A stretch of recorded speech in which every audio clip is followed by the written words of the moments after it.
Oi pessoal, bem-vindos a mais uma aula, continuando a nossa playlist. Hoje a gente vai falar sobre os aminoácidos e as proteínas. Eu dividi esse vídeo em dois, então inicialmente a gente vai falar mais sobre os aminoácidos e no próximo vídeo a gente vai se aprofundar sobre a estrutura das proteínas.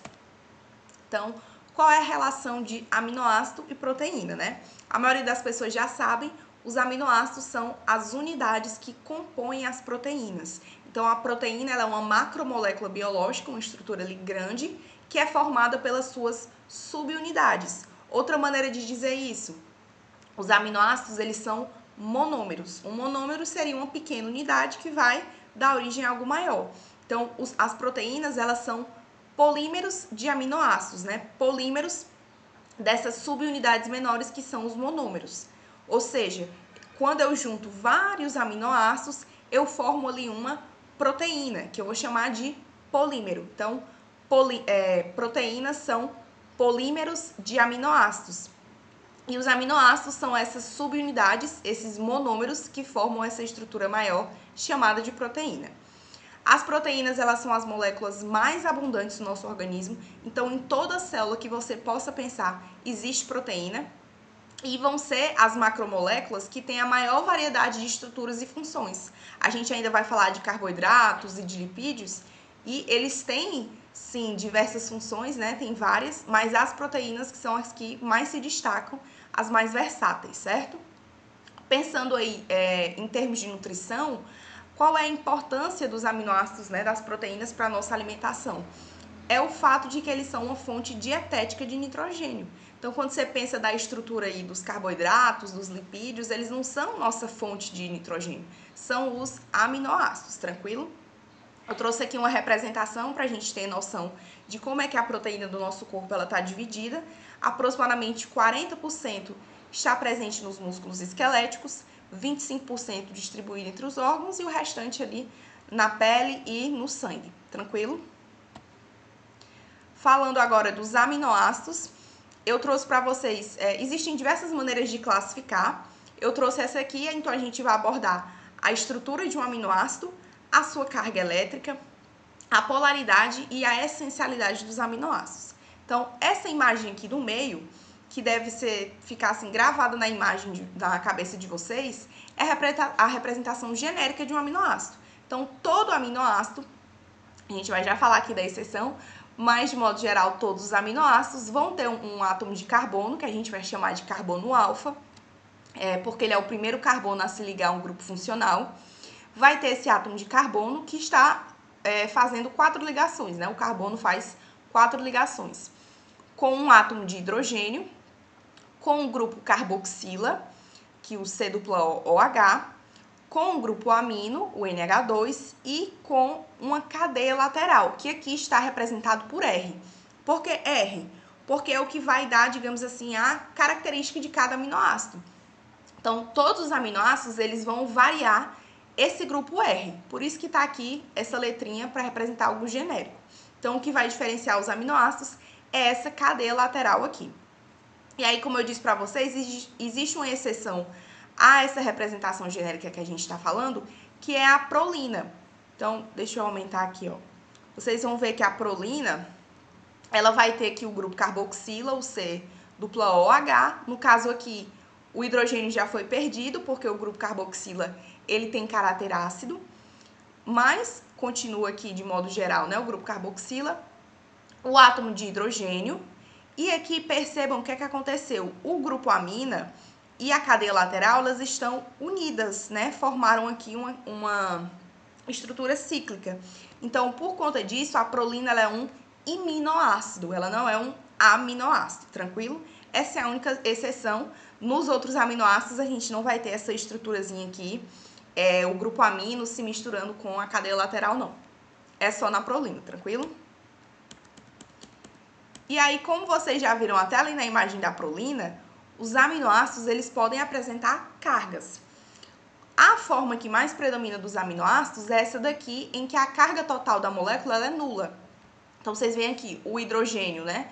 Aqui do grupo carboxila se dissociou, perdeu o próton H+, e temos aqui o grupo amino, que atuou como uma base e recebeu esse próton H+, né? Ficou NH3+. Então, na forma predominante, a gente tem aqui essa carga nula. Mas, como os aminoácidos eles têm um caráter ácido ou básico, a gente pode ter ele também na forma aqui com a carga negativa. Então, nesse caso aqui, só dissociou e o grupo amino não recebeu nenhum hidrogênio. E nesse caso aqui, o grupo carboxila, ele não dissociou o hidrogênio, então continua ele intacto, mas o grupo amino recebeu um próton H+, tranquilo? Então, tanto o grupo carboxila quanto o NH3+, ou seja, o grupo amino, quando recebe um próton H+, eles são ácidos fracos. Lembram da definição de ácido? Aquela molécula que pode liberar, que pode doar prótons H+. Se é fraco, quer dizer o quê? Que não dissocia tanto. Então, não é um ácido forte, ele dissocia pouquinho, libera pouco H+. Mas o que é que vale lembrar? O COH, ele é um ácido muito mais forte do que o NH3+, tranquilo? Tanto, ó, que nessa situação aqui, daqui pra cá, quem dissociou primeiro foi o grupo carboxila, né, o COH. O NH3+, ele ficou, ele permaneceu com seu próton H+. Ele só dissocia aqui nessa terceira situação quando a gente tem uma mudança de pH mais drástica, certo? Mas, de modo geral, o COH, ele é um ácido muito mais forte. E aí, como é que vocês vão encontrar nos livros? O COH vai ser referido como um ácido e o NH2, perceba, eu não estou falando do NH3+, estou falando do NH2, o grupo amino, quando ele ainda não recebeu nada. O NH2 vai ser uma base, então, um ácido fraco e uma base fraca, tranquilo? Aqui mais uma representações para vocês verem. O carbono alfa, como eu falei para vocês, o primeiro átomo de carbono que se liga ao grupo funcional. Que aqui tem tanto o grupo amino como o grupo carboxila, são dois grupos funcionais. E esse carbono alfa, gente, ele é um carbono, a gente vai chamar de carbono quiral, centro quiral ou carbono assimétrico. Por quê? A gente sabe lá da química que o carbono, para alcançar a sua estabilidade, ele precisa fazer 4 ligações, certo? Pode ser 4 simples, pode ser 2 duplas. Aqui, no caso, ele está fazendo 4 ligações. E quando esse átomo de carbono, ele faz 4 ligações com 4 ligantes diferentes, a gente vai dar esse nome aqui, centro quiral, ou carbono quiral, ou carbono assimétrico. Se vocês repararem bem, ó, esse grupo aqui, esse primeiro ligante, que é o grupo amino, é diferente desse segundo ligante, que é o grupo carboxila, que é diferente desse terceiro ligante, que é o átomo de hidrogênio, que vai ser diferente da cadeia lateral. Então, o carbono alfa do aminoácido, ele é um centro quiral. Qual é a exceção? A exceção é esse aminoácidozinho aqui, que é a glicina. Por quê? Percebam aqui que a glicina, tá aqui o carbono alfa, tá ligado ao grupo carboxila, tá ligado ao hidrogênio, tá ligado ao grupo amina, que aqui já recebeu um próton H+, só que olha só, quem é a cadeia lateral da glicina? É outro átomo de hidrogênio. A gente não acabou de falar que tem que, para ser um centro quiral, ou carbono quiral, não tem que ter 4 ligantes diferentes? E aí vocês vão concordar que hidrogênio é igual a hidrogênio. Então, esse ligante aqui é igual a esse ligante. Então, por isso, a glicina, ela não é o carbono alfa da glicina não é um centro quiral, certo? É a exceção porque tem 2 ligantes iguais. E qual é a importância da gente conhecer essa questão aqui do centro quiral? A gente vai relembrar alguns conceitos lá da química. Quem são os isômeros? Isômeros são aqueles compostos que são diferentes, mas eles têm a mesma forma molecular, ou seja, os mesmos átomos com as mesmas quantidades de cada átomo. Eu trouxe aqui 2 imagens. Ó. A primeira é o 1-propanol e o 2-propanol, ou seja, ambos têm a mesma quantidade dos átomos. O que é que difere? No 1-propanol, a gente tem aqui um grupo hidroxila no carbono 1. E no 2-propanol, a gente tem um grupo hidroxila no carbono 2. Ou seja, compostos diferentes, mas a fórmula molecular é a mesma. Quando você for fazer lá a contagem de carbono, de hidrogênio e de oxigênio, é igualzinha. E aqui outro exemplo, a gente tem o 1,2 dicloroetileno. Qual é a diferença? Ó, percebam, mesmos átomos, ó, 2 carbonos, 2 hidrogênios e 2 íons cloro. Qual é a diferença? 2 átomos de cloro, perdão. Aqui a gente tem um isômero cis, ou seja, ó, o hidrogênio, ó, os 2 hidrogênios estão como se fosse no mesmo plano. Os dois estão para cima e aqui os 2 cloros, os dois estão para baixo. O isômero trans, não. Eles estão como se fossem planos opostos. Então, ó, para cima eu tenho um cloro e um hidrogênio, para baixo outro cloro e outro hidrogênio. Então, a mesma coisa aqui. Eu vou ter a mesma quantidade de átomos, a ligação aqui, ó, as mesmas, ó, uma dupla e 4 simples, só que só mudou aqui essa isomeria. Um é cis e a outra é trans. Então, a gente diz que esses compostos, eles são isômeros.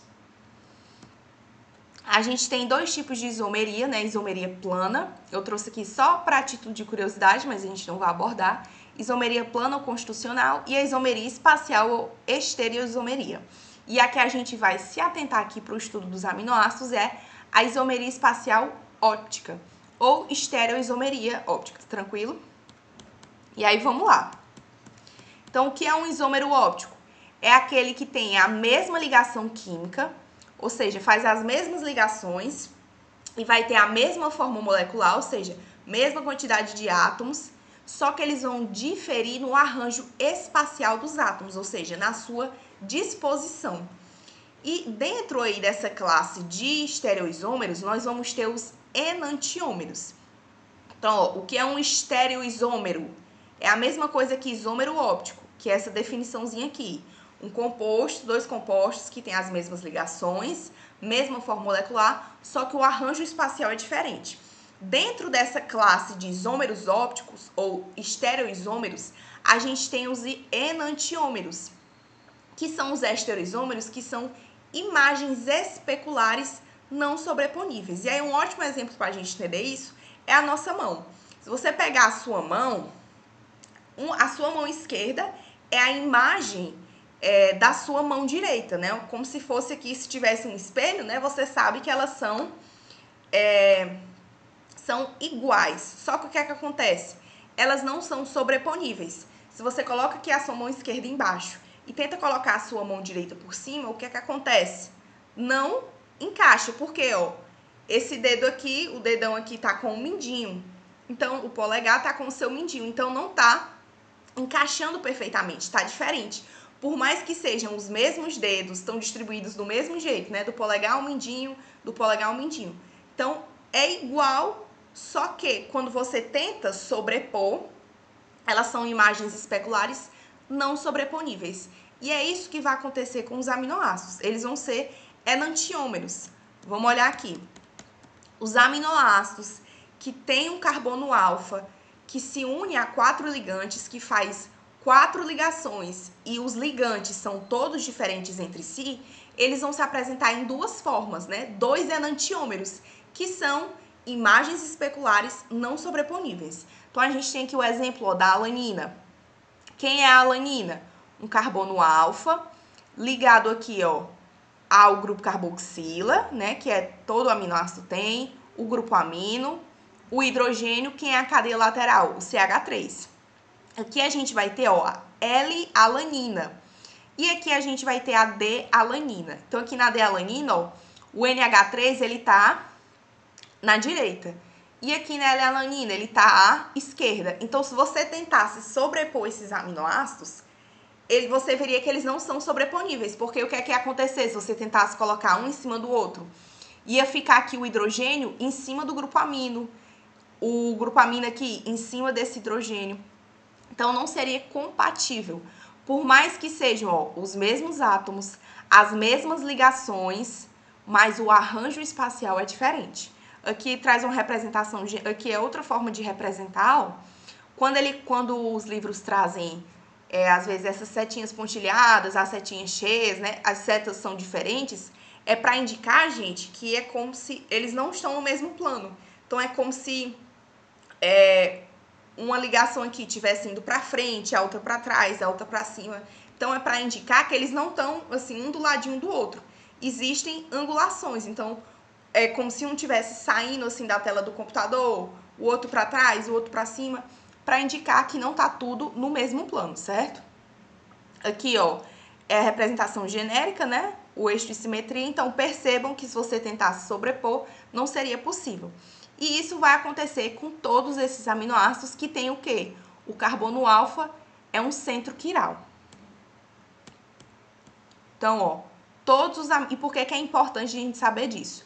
Todos os aminoácidos que são encontrados em proteínas, eles vão ter essa configuração L, certo? Então, as nossas proteínas são formadas por essa configuração L.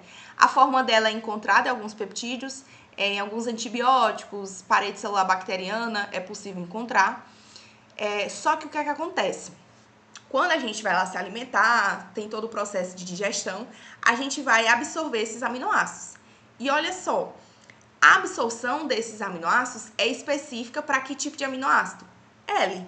Então, imagina você comer uma proteína que tem D aminoácidos. Você não ia absorver.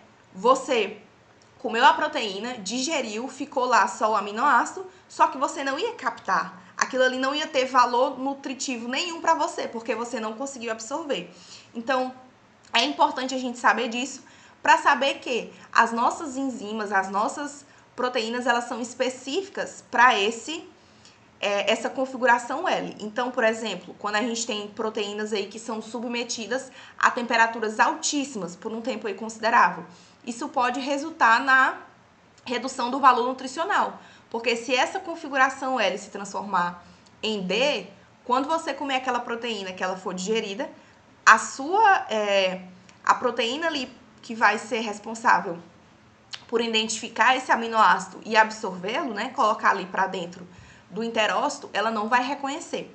Então, por isso que a gente precisa saber dessa característica dos aminoácidos. E aqui para vocês saberem quem é a configuração L e quem é a configuração D. Os aminoácidos com o grupo amino à esquerda, ó, o grupo amino aqui, à esquerda são os L-aminoácidos e os aminoácidos com o grupamento amino à direita, aqui ó, à direita são os D-aminoácidos. Isso daqui é de extrema importância porque a gente também vai falar disso lá na aulinha de carboidratos. Então, os carboidratos, eles também apresentam essa questão dos enantiômeros D e L, só que ele é diferente, tranquilo? Então, relembrem, né, vejam aqui novamente, porque a fundamentação, né, a base, a explicação tá aqui. E aí, quando eu chegar lá na aula de carboidratos, eu só vou mencionar, tranquilo? A gente já vai ter visto aqui. Continuando, já vimos a estereoisomeria, vamos falar agora da carga elétrica, que vocês já tiveram ali uma prévia, que é impossível não mencionar, né? Tá bem conectado. Quando esses aminoácidos eles estão em uma solução aquosa, que tem um pH neutro, que é aquele pH em torno de 7, os aminoácidos que não têm o grupo R ionizável, quem é o grupo R? É a cadeia lateral, aquele que vai diferenciar os aminoácidos. Se esse grupo R ele não é ionizável, ou seja, ele não vai apresentar cargas, esse aminoácido no pH neutro, ele vai se apresentar como um íon bipolar, que a gente vai chamar de zwitterium, né? É um nome aí, eu não sei bem pronunciar, a gente pode falar zwitterium. E a carga elétrica dele é nula, ou seja, ele vai poder atuar como ácido ou base. Por quê? Vamos olhar aqui. Esse daqui seria o nosso zwitterium. Então, ele pegou uma representação genérica de aminoácidos. Como é que a gente sabe que é genérica? Porque a cadeia lateral aqui, ó, tá representada pelo R. Então, é só algo genérico. E aí, o que é que vocês veem aqui, ó? O aminoácido, a carga final dele, quando eu somo todas as cargas, é nula. Por quê? O hidrogênio aqui não tem carga. A cadeia lateral, ele me falou aqui, ó, os aminoácidos, eles não têm cadeia lateral ionizável. Ou seja, essa cadeia lateral que vai ter aqui, ela não vai apresentar carga. O meu grupo carboxilo aqui, ele já perdeu o seu próton H+, e o grupo amino ganhou um próton H+. Quando você soma aqui, mais com menos, zero. Mais ou menos um, zero. Então, é um íon bipolar. E por que ele pode atuar como ácido ou base? Aqui no caso, ó, o meu grupo carboxila, ele já perdeu o seu próton H+, atuou como ácido, e o grupo amino, ele atuou como base, ele recebeu o próton H+. O que é que acontece quando a gente olha aqui para a reação no sentido da esquerda. Nesse estágio aqui, nesse pH, o meu grupo carboxila ele ainda está protonado. O que é que isso quer dizer? Ele ainda está com seu próton H+, com seu íon hidrogênio. E aqui o grupo amina recebeu um próton H+, ou seja, ele está com um íon hidrogênio a mais, tá? NH3+, e a carga final aqui é 1, né? Aqui é 0, 0 e 0, só fica o mais 1 daqui. Nessa terceira situação aqui, quando a gente vem daqui para cá, ó, o grupo carboxila ele perdeu o próton H+, ficou negativo. Do meio aqui para a direita, o que é que acontece? Outro grupo H+ é perdido, só que agora é de quem? Do NH3+. Lembram que eu falei que o NH3+, ele poderia atuar como ácido, só que ele não é mais fraco? Então, sempre quem ioniza primeiro é quem? O grupo carboxila. Por isso, ó, que da situação aqui 1 para 2, quem primeiro perdeu o H+ foi quem? O grupo carboxila. Porque ele, apesar de ser um ácido fraco, ele é mais forte do que o NH3+. Agora sim, da situação 2 para 3, quem perde o grupo H+ aqui vai ser, no caso, o NH3+, virando o grupo amina como a gente conhece, só o NH2, tranquilo? E aí, lembrem daquela regrinha, né? Se daqui para cá é ácido, daqui para cá atua como base. Então, esse NH3+, que na reação aqui para a direita atuou como ácido, porque perdeu o próton H+, o grupo amina aqui, o NH2, quando eu penso na reação inversa, ele não vira NH3+, ou seja, ele não recebe um próton H+, então ele está atuando como uma base, porque está recebendo o próton H+, certo? E aí, vale lembrar que essas substâncias que têm essa natureza dupla de ácido e de base, elas vão ser chamadas de anfotéricas. Então, esses aminoácidos aqui, os witérions, podem ser chamados de anfotéricos. E o pH isoelétrico, né? Como o PI, também chamado de ponto isoelétrico, ou pH isoelétrico. O próprio nome já entrega. É um valor de pH. Quando a gente fala de ponto isoelétrico, a gente está se referindo a um valor de pH. Que valor de pH? É o valor do pH no qual a soma da carga elétrica do aminoácido é 0. Então, aqui no caso, a gente tem, se eu não me engano, é um ácido aspartico. Qual é o PI, né? O pH isoelétrico do ácido aspartico? É em torno de 3. Por quê? Porque é quando a carga líquida dele é 0. Então, você olha ali para a representação e aí eu vou procurar qual é o valor de pH no qual a soma das cargas é 0. E aí eu digo que aquele pH é ponto isoelétrico ou pH isoelétrico. Aqui para vocês verem, ó, ele só tá aqui, ele mostra a dissociação do grupo carboxila daqui para cá a dissociação de outro grupo carboxila, porque no caso o ácido aspartico aqui ele tem 2, e daqui para cá ele mostra a dissociação do grupo amino. Percebam que o grupo amino ele é o último a se dissociar, ele só se dissocia em uma situação em que o pH é o quê? Extremamente básico, né? O pH é muito básico, o meio já está muito básico. Aí o NH3+, ele se dissocia, ele libera o próton H+. Mas como o grupo carboxila é o mais forte, ele sempre vai se dissociar primeiro, tranquilo? No caso aqui a gente está vendo 3 dissociações, por quê? Porque o ácido aspartico ele tem um grupo, a cadeia lateral dele, que é o C-OH, é ionizável. Então, se dissocia o COH, que é próprio do aminoácido, o COH, que é a cadeia lateral do ácido aspartico, e, por último, o mais fraquinho, né, o NH3+, que se dissocia aqui, formando o NH2, tranquilo? E o ponto isoelétrico, no caso dele aqui, o pH isoelétrico é 3, porque é quando a carga líquida é igual a 0.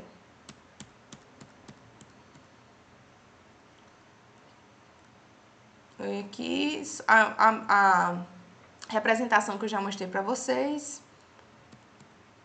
Falando agora da polaridade. Então, eu trouxe essa imagem com os 20 aminoácidos. E aí, a gente vai ver o quê?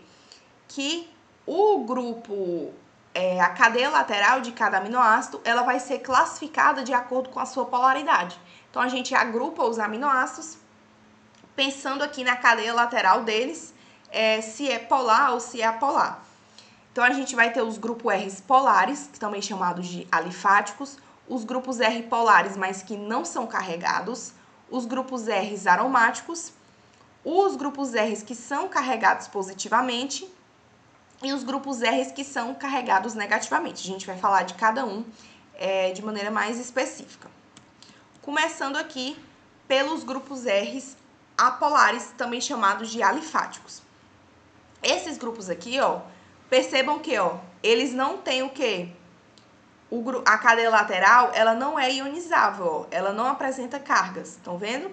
E aí, lá no pH próximo da neutralidade, a carga é o quê? Nula, ó. Mais 1, menos 1, se anula. Mais 1, menos 1, se anula. Então, é aquela situação que a gente já viu.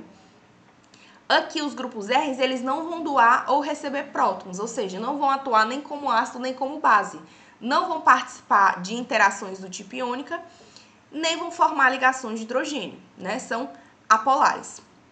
Em solução aquosa, o que é que acontece? Como esses grupos R são apolares, lembra lá, polar não se mistura com apolar.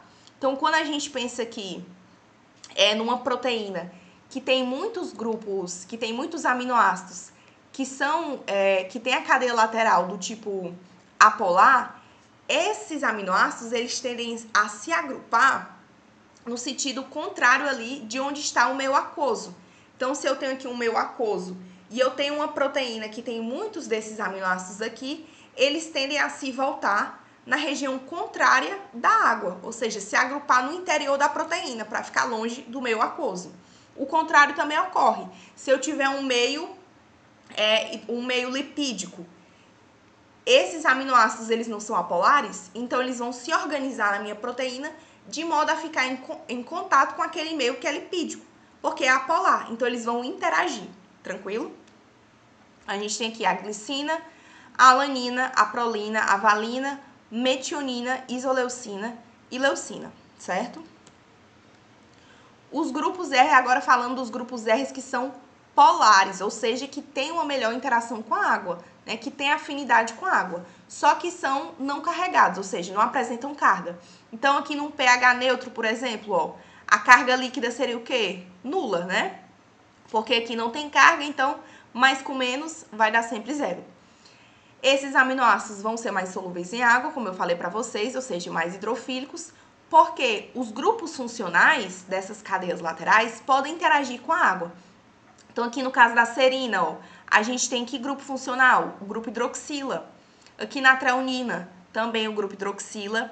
Na cisteína, a gente vai ter o grupo sulfidrila, esse SH aqui. Na asparagina, a gente vai ter o grupo amida, que é o nitrogênio aqui se ligando, ó, a um C dupla O. E aqui na glutamina também tem o grupo amida, certo?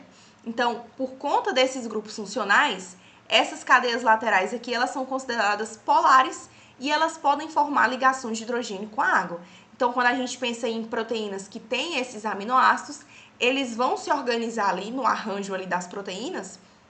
A proteína vai se arranjar de modo que esses aminoácidos estejam em maior contato com o meio aquoso. Se for um ambiente apolar, esses aminoácidos eles vão se voltar no sentido contrário, certo?